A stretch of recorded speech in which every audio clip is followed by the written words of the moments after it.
Hello student, good morning again. Class 6 और 7 के basic mathematics के इंपॉर्टेंट रूल के साथ में रोजाना यूट्यूब चैनल पर फिर से आ चुके हूँ। तथा सभी बच्चों का यूट्यूब चैनल पर हार्दिक स्वागत करता हूँ।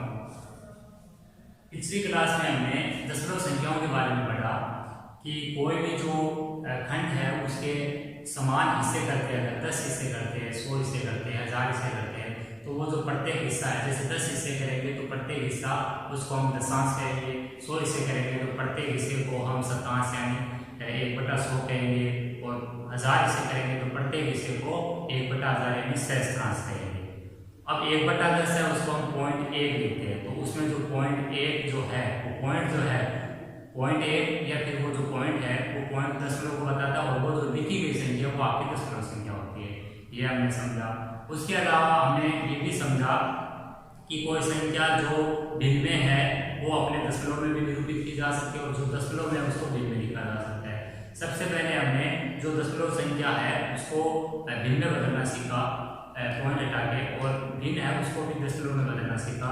लेकिन उन भिन्नों को दशमलव में बदलना सीखा जिनका हर कितना है 10 या 10 की घात n, यानी n की घात n का मतलब है 1 2 3 4 5। तो जिनका आधार 10 100 1000 ये होगा, ऊपर अंश में कुछ भी लिखा हो, उन संख्याओं को हम दशमलव में यानी उन भिन्नों को दशमलव में आसानी से बदल सकते हैं। फिर हम बात कर रहे थे कि जिनका हर है वो 10 न होकर कोई अन्य संख्या हो तब क्या करना है। तब आपको दशमलव के रूप में लाने के लिए भाग लगाना होगा। ठीक है प्यारे बच्चों, तो वो आप उसके लिए भाग है वो आपको आना जरूरी है। जैसे एक बदल के देखते हैं कि भिन्न 13/5 को दशमलव में बदलिए। ये मान लीजिए आपका एग्जाम्पल है कि इस दिन को आपको दशमलव में बदलना है, तो आपको क्या करना है, आपको 13 में 5 का भाग लेना है। 13 में 5 का 13 में क्या करना है बच्चों, 13 में 5 का भाग लेना है। तो भाग आपको कॉपी में देख के देखना है कितनी बार रहा है। ये 13, इसमें 5 का भाग, तो 5 का भाग पहले आप किसमें देंगे, भाग कैसे देंगे कि जो भाजक आपका ये भाजक है, ये भाजक जो है उसके बराबर या उससे बड़े वाला जो अंक होगा उसी में भाग देंगे। ठीक है प्यारे बच्चों, तो 5 या 5 से बड़ा होगा उसमें भाग देते, तो 5 का जो भाग देंगे एक में, तो एक तो छोटा हो गया, तो आप एक में भाग में देंगे, अगला अंक शामिल करेंगे। अगला अंक शामिल किया 13 बन गया। 5 का भाग 13 में किसी टाइम जाता है 2 बार, तो आपने लिखा 5 का भाग 2 बार पार्ट बोलेंगे तो 10 आएगा, 10 यहाँ पर लिख दिया। अब घटाएंगे तो 3 में से 0 गया 3, और 1 में से 1 गया 0, यानी शेष पर आपको कितना बचा बच्चों, 3। अब 5 का भाग आपको 3 में देना है, 0 3 का मतलब यहाँ पर 3 है, तो 5 का भाग 3 में नहीं जाएगा, तो आपको क्या करना पड़ेगा, आपको एक उधार लेना पड़ेगा। क्या उधार लेना पड़ेगा, 0, और वो जो 0 उधार लेते हैं वो हम पॉइंट लगा के आगे इस दी गई संख्या के बाद में लेते हैं, ये ध्यान रखिए। वरना ये अगर डायरेक्ट लगा देते आप तो 130 बन जाता है, जबकि आपको तो वापिस में देना था आपको 13। तो 5 का भाग वापिस में दे रहे हो यहाँ पर 30 में। अब जबकि आपने पॉइंट यहाँ लगाया तो ये ध्यान रखिए आप उत्तर जो है उसमें भी पॉइंट लगाना स्टार्ट कर दीजिए। तो 5 का भाग 30 में कितनी बार जाएगा, 6 बार, 6 पंजे 30 पूरा आ गया। तो इसका मतलब है अब आपका भाग खत्म हो गया पूरा। तो आपका 13/5 का दशमलव में रूप कितना आया, 2.6। तो 13/5 को जब दशमलव में बदला तो आपका आंसर कितना आया, 2.6। इस टाइप से आपको भाग की प्रक्रिया से जिन भिन्नों का हर 10 या 10 की घात 2 3 4 या जिनका आधार 10 100 1000 10,000 नहीं है, उनको भाग की विधि से क्या कर देना है, दशमलव में बदल देना है। अब हम दशमलव संख्याओं की जोड़, बाकी, गुणा, भाग ये सीखेंगे। तो पहले हम दशमलव संख्याओं में जो दे रखी संख्या उनको आपको जोड़ना है, तो उनको देखते हैं। तो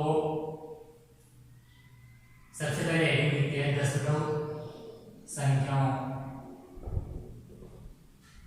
की जोड़ व बाकी।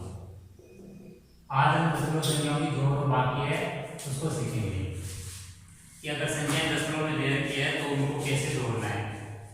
जैसे एग्जांपल लेके समझते हैं, दशमलव संख्या, एक एग्जांपल होगा, एक बाकी करेंगे। दशमलव संख्या 1.54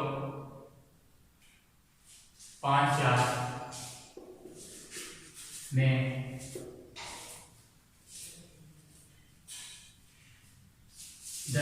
0.08 को जोड़िए।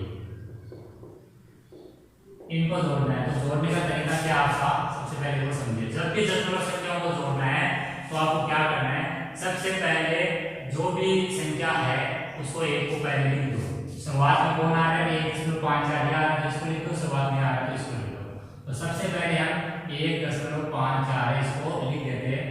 इसके बाद में आपको जो जोड़ना है, अब देखिए यहाँ दो संख्याओं को जोड़ना है, यहाँ दो से अधिक भी हो सकती है, नियम को समझिए पहले। तो पहले एक संख्या को लिख दो, उसके बाद में जितनी संख्याएं आपकी जुड़ती है, कितनी संख्याएं जुड़ती है बच्चों, दो, तो आपको दशमलव कितने दिखाई देंगे, दो, और दशमलव के नीचे दशमलव लगा दो। ऐसे अगर 7 संख्याओं को जोड़ना होगा तो आप एक ही लाइन में कितने दशमलव लगा दो, 7। 4 को जोड़ना तो कितने दशमलव लगा दो, 4। ये चीज जोड़ने भी करनी है, बाकी में भी करनी है। अब समझिए कि अब दशमलव से पहले भी कुछ मान होगा, दशमलव के बाद में भी कुछ मान होगा, तो आप पहले वो लीजिए जो दशमलव के पहले या बाद में आपके यहाँ पर मिल रहा है, जो मिल रहा है उसको लिखिए पहले। जैसे दशमलव से पहले कुछ नहीं मिल रहा है तो उसको छोड़िए एक बार। दशमलव के बाद में जो आ रहा है उसको लिखिए। तो दशमलव के तुरंत बाद में क्या आ रहा है, 0, उसके तुरंत बाद में क्या आ रहा है, 8, इसको लिख दो। अब देखिए, अब हर अंक के नीचे कुछ ना कुछ आना चाहिए। इसका मतलब है जिसके नीचे कुछ नहीं आया हमेशा यहाँ क्या लगा दो, उसके 0। ये बेसिक सा एक पॉइंट है। अब आपको इनको जोड़ना है तो जोड़ का चिन्ह लगा दो। अब जोड़ना स्टार्ट करो। जोड़ हमेशा किधर से स्टार्ट करेंगे, राइट साइड से। यहाँ राइट साइड है, इधर से स्टार्ट करने जोड़।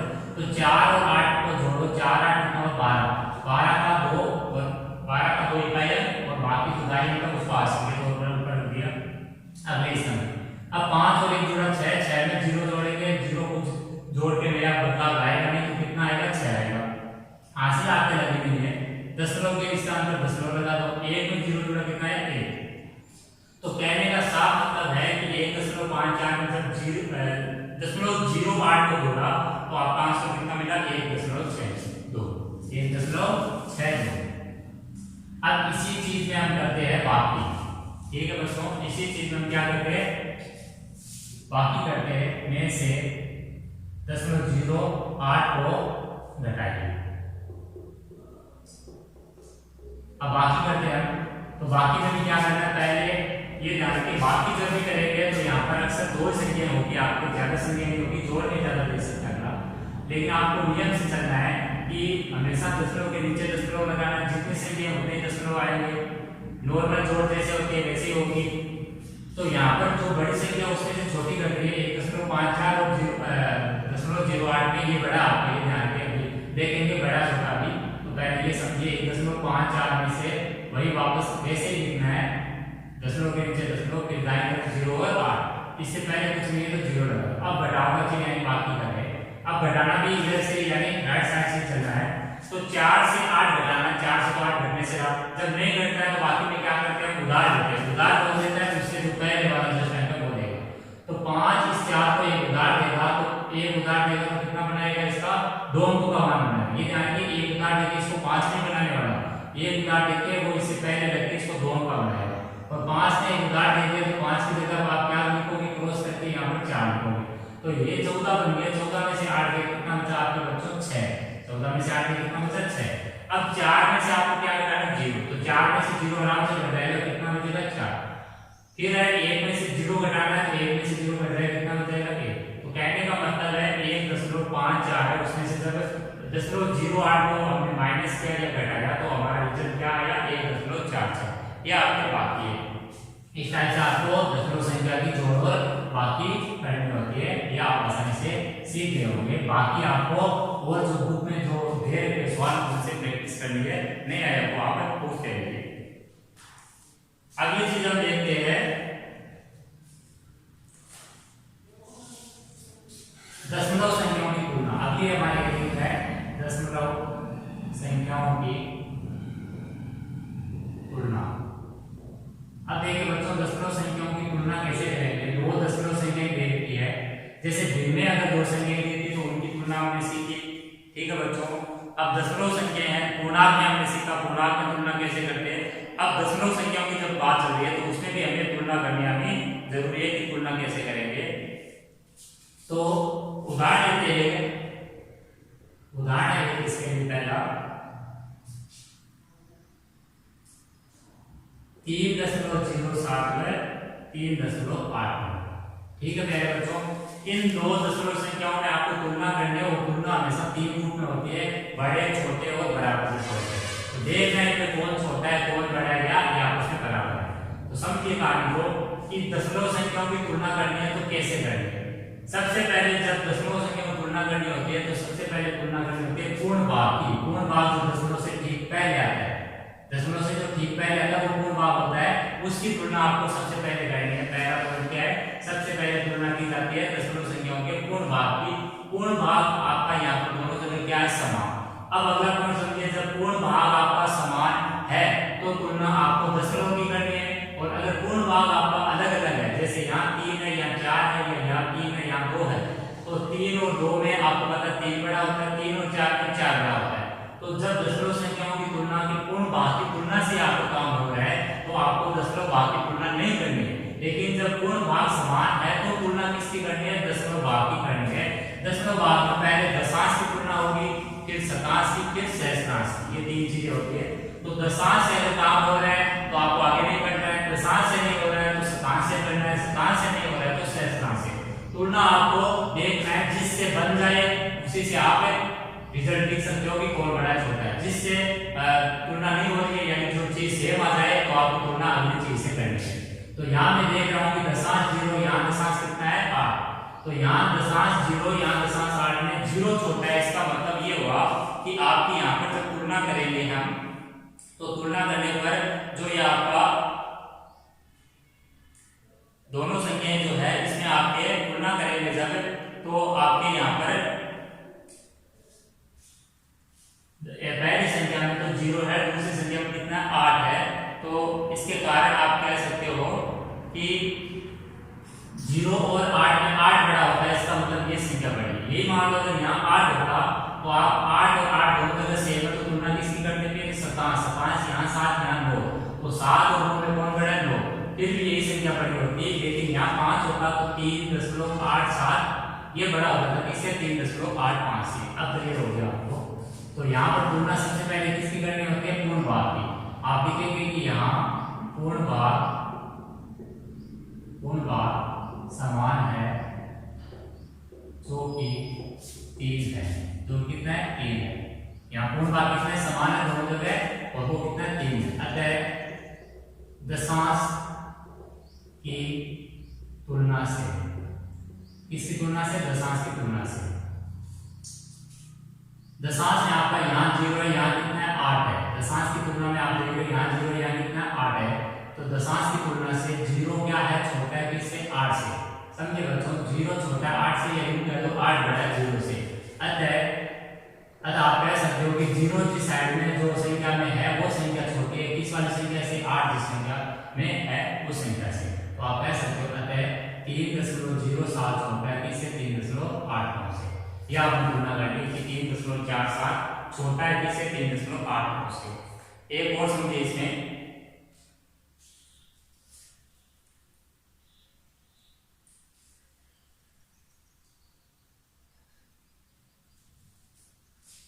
दो नंबर समझिए।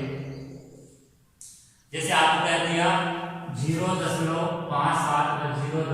0.05, इन दो संख्याओं में तुलना करनी है तो आपको कैसे करना है बच्चों। तो इन दोनों में तुलना करने के लिए आप देख लो, सबसे पहले पूर्ण भाग की तुलना करनी है। पूर्ण भाग दोनों में क्या है बच्चों, समान है। फिर वही कहानी कि यहाँ पूर्ण भाग समान है, जो कितना है 0 है, आपको लिखना है।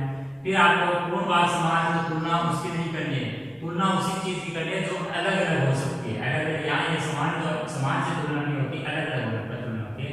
तो अलग अलग कौन सा भाग आएगा, दशांश आएगा शुरुआत में। यहाँ दशांश 5 है, यहाँ दशांश कितना है 0। दशमलव के जो जस्ट पास में होता है वो दशांश, 2 नंबर पे होता है वो शतांश, 3 नंबर पे होता है वो सहस्त्रांश। सहस्त्रांश के बाद कोई चीज नहीं होती है दशमलव संख्या में। तो यहाँ 5 बड़ा है किससे, 0 से। तो अब 7 और 5 की तुलना करने का कोई सेंस यानी मतलब नहीं रहा। तो यहाँ पर आप लिखोगे कि यहाँ 5 बड़ा किससे, 0 से। 5 है वो बड़ा है किससे, ऐसे लिखो पूरा। यहाँ दोनों दशमलव